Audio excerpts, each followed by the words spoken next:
ప్రభుత్వ పాలనలో ప్రజలు సంతోషంగా ఉన్నారని పులివెందుల నియోజకవర్గ ఇన్ఛార్జ్ బీటెక్ రవి అన్నారు. వేంపల్లిలో ఇంటింటికి తెలుగుదేశం కార్యక్రమంలో ఆయన పాల్గొన్నారు. ఈ సందర్భంగా ఆయన మీడియాతో మాట్లాడుతూ సూపర్ 6లో భాగంగా ఇచ్చిన హామీలను దాదాపు నెరవేర్చామన్నారు. స్థానిక సంస్థల ఎన్నికలలోపు చిన్న సమస్యలను తెలుసుకొని వాటిని కూడా పరిష్కరించి స్థానిక సంస్థల ఎన్నికలలో విజయమే లక్ష్యంగా పనిచేస్తామని తెలిపారు.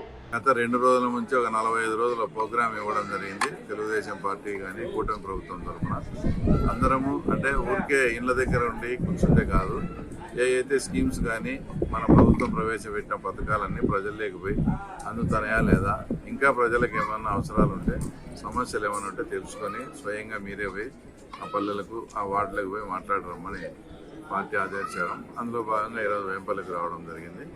ఇక్కడ అందరూ అంటే ప్రజలు చాలా సంతృప్తికరంగా ఉన్నారనే విషయం అయితే ఇప్పుడు వాస్తవం. అంతా ఎవరు కూడా ఏదన్నా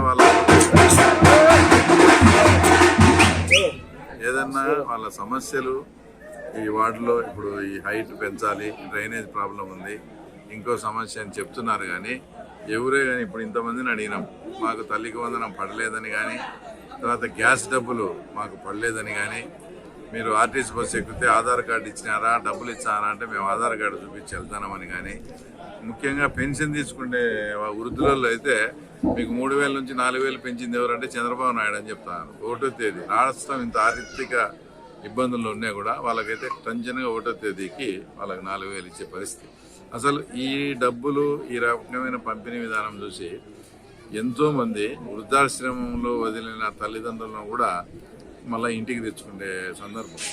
ఈ టెన్షన్లుగా డబ్బులు వేస్తుంటే ఎందుకు అని వాళ్ళని ఇంట్లో కూడా తెచ్చుకొని వాళ్ళ వృద్ధులు కూడా వాళ్ళ పిల్లల దగ్గర అంత వాళ్ళకు ఆర్థిక స్వేచ్ఛను కూడా చంద్రబాబు నాయుడు ఇవ్వడం జరిగింది. ఇంకా చిన్న వార్డులకు వచ్చినప్పుడు ఎవరే కానీ నెగిటివ్గా ఇప్పుడు జనరల్గా ఏమవుతుందంటే ప్రభుత్వం పట్ల వ్యతిరేకత ఉంటే అందరూ వచ్చి మీరు ఇప్పుడు వచ్చినారా, మీరేం చేశారు, అది చేశారని మాట్లాడతారు. మీరు ఎక్కడన్నా చూడండి అంతా బాగా స్వాగతించి మాకు తల్లికి వందనం పడింది, గ్యాస్ అన్నీ బాగానే ఉన్నాయి, అంత ఎవ్రీథింగ్ ఓకే, ఏదో ఈ ప్రాబ్లం ఉంది, ఇది చేయండి, ఈ రకంగా చేయండి అని ఆ సమస్యలు కూడా నేను వెళ్ళిన చోట నేను రాసుకుంటా ఉన్నా. మిగతా వాళ్ళు కూడా మా వార్డులో ఇన్ఛార్జీలు కానీ బూత్ ఇన్ఛార్జీలు కానీ రాసుకొని ఒక ప్రణాళిక చేసుకొని స్థానిక సంస్థలు వచ్చే లోపు ఈ ప్రాబ్లమ్స్ అన్ని సార్ట్ అవుట్ చేసి మళ్ళీ ఈ ఏదైతే ఈ సందులు ఈ వీధులు ఉన్నాయో తిరిగి తప్పకుండా ఈసారి వేంపల్లి అనేది మేజర్ పంచాయతీ, ఈ పంచాయతీని హస్తగతం చేసుకునే దానికి మా సాయశక్తులకు కృషి చేసి తప్పకుండా విజయం సాధిస్తాం. ఇంటింటికి టీడీపీ అనే కార్యక్రమం ఓన్లీ స్థానిక సంస్థల ఎన్నికలను దృష్టిలో పెట్టుకుని రూపొందించింది లేదా ప్రజా సమస్యల పరిష్కారానికి ఇది ఒక వేదిక కాబోతాం? అంటే ఇప్పుడు గవర్నమెంట్ ఫామ్ అయి అంటే కూటమి ప్రభుత్వం ఏర్పడి ఎగ్జాక్ట్గా 2 years అయింది.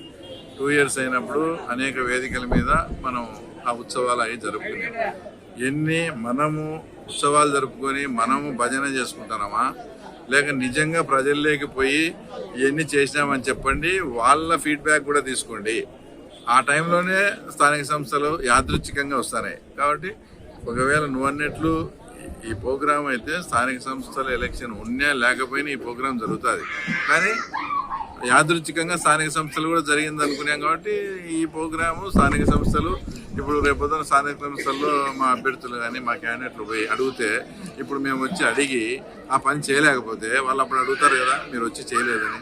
అదే ఇప్పుడు మేము ఈ ప్రాబ్లం సార్ట్అవుట్ చేస్తే ఆ రోజు వచ్చినారు ప్రాబ్లం చేసినారని ఒక పాజిటివ్ దృక్పథం వస్తుంది. కాబట్టి అన్నిటికీ ఏదేమైనా ప్రజల అవసరాలను వాళ్ళ సమస్యల పట్ల మాట్లాడుకొని చేసి వాళ్ళ అవసరాలు తీర్చే విధంగా ఈ ప్రోగ్రాం అయితే 100% పనికొస్తుంది. రాష్ట్రంలో కూటమి ప్రభుత్వ పాలనను చూసి ఓర్వలేక వైఎస్ఆర్ కాంగ్రెస్ పార్టీ నాయకులు ప్రభుత్వంపై బురద జల్లడానికి నారా లోకేష్ రాజీనామా అంశాన్ని తెరపైకి తెస్తుందని బీటెక్ రవి మండిపడ్డారు. రాష్ట్రంలో విద్యా వ్యవస్థ బలోపేతానికి నారా లోకేష్ చేస్తున్న కృషి దేశవ్యాప్తంగా ఆదర్శమని తెలిపారు. నీట్ పత్రిక లీకేజీలో ధర్మేంద్ర ప్రధాన్ రాజీనామా తర్వాత సేమ్ డిఎస్సిలో కూడా అక్రమాలు జరిగాయి, లోకేష్ రాజీనామా చేయాలని వైకాపా గట్టిగా డిమాండ్ చేస్తోంది. అందులో ముఖ్యంగా పేర్ని నాని నా స్థాయి కాదు, లోకేష్ నా స్థాయి, జగన్ స్థాయి కాదు అన్నటువంటి ఒక ఆరోపణ చేశారు. దీన్ని ఏ విధంగా ఏది సబ్జెక్టు లేక ఎన్ని రోజుల ముందు జరుగుతుంది. డిఎస్సిలో అభ్యర్థులుగా వచ్చి ఉద్యోగాలు వచ్చిన వాళ్ళు కూడా అనేక మంది ఇంటర్వ్యూలు ఇచ్చారు. ఎవరు దీనివల్ల నష్టపోయినాం మోసపోయినాం అనేది ఆ రకంగా ఎక్కడ లేదు. అక్కడ ఏదో జరిగిందని ఇక్కడ అసలు అక్కడ జరిగింది, అక్కడ అక్రమం జరిగిందని చెప్పేసి రీఎగ్జామినేషన్ కూడా పెట్టారు.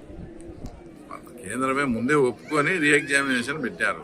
దాంట్లో భాగంగా వాళ్ళు ఇది చాలదు ఇంకా ఇది కావాలని దేశవ్యాప్తంగా ఉద్యమం వచ్చి ఎట్లా జరిగింది. ఆ ఉద్యమము చాలా అంటే పార్టీలకు అతీతంగా వాళ్ళు ఎక్కడో చేస్తా అంటే హైదరాబాదు, బెంగళూరు, బాంబే నగరాల నుంచి కూడా స్విగ్గీలు ఏని ఆర్డర్ పెట్టి పిజ్జాలు, వాటర్ బాటిల్స్ వాళ్ళకు స్టూడెంట్స్ అంతా జెన్జీ బ్యాచ్ అంతా మద్దతు తెలిపి అక్కడ ఏదో తప్పు జరిగిందనేది వాళ్ళే ఒప్పుకునే కదా ఈరోజు ఎగ్జామ్ రీకండక్ట్ చేసినారు. ధర్మేంద్ర ప్రసాద్ రాజీనామా చేశాడు. ఇక్కడ ఏం జరిగిందని చెప్పాలా? ఏదో ఒకటి ఇప్పుడు లోకేష్ మీద కానీ దీని మీద వాళ్ళకి సబ్జెక్ట్ ఏది సబ్జెక్ట్ లేదు. వాళ్ళకన్నా ఇప్పుడు తల్లికి వందనము, అమ్మఒడి కన్నా బాగా జరుగుతుంది, మిగతా స్కీమ్స్ అన్ని బాగా జరుగుతున్నాయి. ఒక్క ఆడబిడ్డ నిధి తప్ప అన్నీ కూడా సూపర్ 6 అన్ని అమలు పరిచినాం. ఆడబిడ్డ నిధి కూడా P4కు సంబంధించి చేయాలని కూడా మా ముఖ్యమంత్రి గారు దానికి కూడా ప్లాన్ చేస్తూ ఉన్నారు. కాబట్టి అన్ని సవ్యంగా జరుగుతాయి. ఏదో ఒకటి బురద చల్లాలని ఆ లోకేష్ మీద అట్లా చేసి ఇంకా స్థాయి అనేది పేరుని మన ఎలక్షన్లోనే కంటెస్ట్ చేయలే. ఆయన ఇంకా స్థాయి మాట్లాడతాడు. నీకు నువ్వు పొలిటీషియన్ అనేది ఎప్పుడు ఎలక్షన్స్లో కంటెస్ట్ అప్పుడే ఆయన మానుకుని వాళ్ళ కొడుకు ఇచ్చినాడు రిటైర్మెంట్ అని చెప్పినాడు కూడా. మళ్ళీ ఈరోజు నా స్థాయి అంటే కాదు, స్థాయి ఏందో ఆయనకే తెలియాలి. ఈ కార్యక్రమంలో తెలుగుదేశం పార్టీ మండల ఇన్ఛార్జ్ రఘునాథ్ రెడ్డి, మండల కన్వీనర్ మునిరెడ్డి, సీనియర్ నాయకులు షబీర్, బాలస్వామిరెడ్డి, జగన్నాథ్ రెడ్డి, వీరభద్ర, వేమకుమార్, డక్కా రమేష్, మహమ్మద్ తదితరులు పాల్గొన్నారు.